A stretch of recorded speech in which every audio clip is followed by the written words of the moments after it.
আমি প্রথমে 4 ইঞ্চি বক্রমের উপরে কাপড় দিয়ে ইস্ত্রি করে নিয়েছি। দেন আমি প্রথমে মাঝখানে ডিজাইনটা করে নিচ্ছি। দেখুন আপনারা এভাবে করে 1.5 ইঞ্চি গ্যাপ রেখে রেখে কিংবা 1 ইঞ্চি গ্যাপ রেখে রেখে আপনারা সেলাইটা করে নেবেন। আগ দিয়ে নেবেন, দেওয়ার পরে সেলাইটা করে নেবেন। তাহলে সবটাই সমান সমান হবে, কোথাও ছোট কোথাও বড় কিছুই হবে না। এই নিয়মে যদি আপনারা করেন, মাঝখানে ডিজাইনটা ছোট বড় কিছুই হবে না, একদম পারফেক্ট একটা শেপ আসবে। দেখুন আপনারা এভাবে করে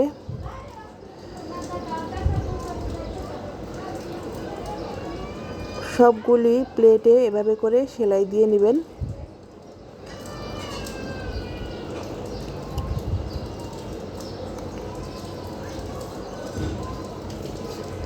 এভাবে সেলাই দেওয়ার পরে দেখুন আপনারা প্লেটটা সমানভাবে হবে, কোথাও ছোট কোথাও বড় হবে না।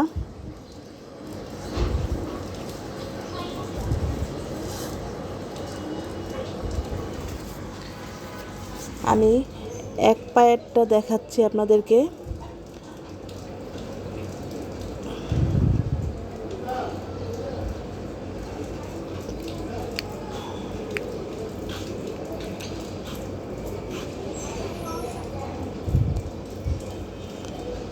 আমাদের শেপে সেলাই দেওয়াটা হয়ে গিয়েছে, কমপ্লিট হয়ে গিয়েছে। দেখুন আপনারা এবার দেখুন কেমন লাগতেছে। আপনারা অবশ্যই আয়রন করে নেবেন। আয়রন করার পরে সুন্দর একটা ফিনিশিং চলে আসবে। আমিও আয়রন করে নিলাম। এবার আমি লেসটা লাগাচ্ছি।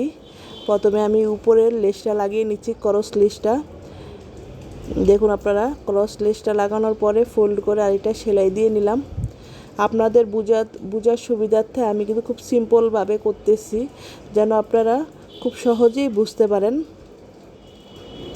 এবার আমি মাঝখানের কাপড়ের সাথে ক্রস লেসটা লাগিয়ে নিলাম। দেখুন কত সুন্দর একটা ফিনিশিং আসছে। আমার এখানে নিচের লেসটা একটু চিকুন দিছে, যার কারণে আমি নিচের লেসটা চিকুন দিয়ে আমি করে নিচ্ছি। আমি এবার নিচের লেসটা বসিয়ে নিলাম। বসানোর পরে ফোল্ড করে আমি আবার সেলাই দিয়ে নিলাম। সেলাই দেওয়ার পরে আমাদের ডিজাইনটা কমপ্লিট হয়ে গিয়েছে। দেখুন আপনারা কতটা সুন্দর ইউনিক লাগতেছে। সামনাসামনি ডিজাইনটা অনেক সুন্দর লাগতেছে। সবাই ভালো থাকবেন, সুস্থ থাকবেন। আল্লাহ হাফেজ।